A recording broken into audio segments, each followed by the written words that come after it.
Good morning everyone. ईश्वर भक्ति का प्रभाव हमारे जीवन पर किस प्रकार से पड़ता है, इसका एक कहानी के माध्यम से जानेंगे। उससे पहले मैं आप लोगों को 2-3 लाइन कहना चाहूँगा। नीच से नीच वर्ण के लोगों ने भी अध्यात्म पुरुष हुए हैं और ऊंचे से ऊंचे वर्ण के लोगों ने भी अध्यात्म पुरुष हुए हैं। नीच वर्ण के लोगों ने भी नीच काम किया है और ऊंचे वर्ण के लोगों ने भी नीच काम किया है। एक कहानी के माध्यम से समझते हैं। वाल्मीकि जी, आप लोगों को पता ही होगा कि रामायण की रचना उन्होंने ही की थी। तो वे ब्राह्मण के पुत्र थे, उनकी संगति खराब हो गई थी, इसके कारण वे बदमाश और लुटेरे हो गए थे।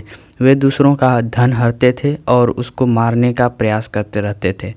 एक दिन अंत में नारद जी वाल्मीकि जी के रास्ते से जा रहे थे, तो वाल्मीकि जी ने नारद जी को कहा, ठहरो, मैं तुम्हें मारूंगा।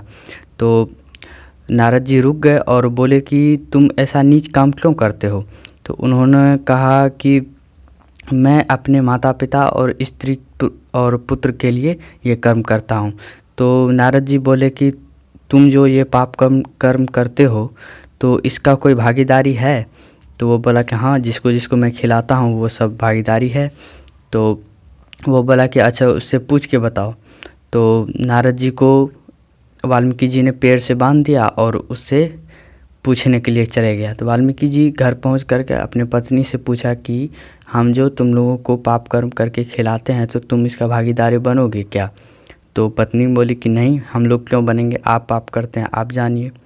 तो इतने सुनकर वाल्मीकि जी का ज्ञान खुल गया और उन्होंने नारद जी के शरण पर गिर गए और उनसे ज्ञान ली और उससे भजन करने का भेद भी लिया और वे महाज्ञानी रामायण के ज्ञाता बन गए।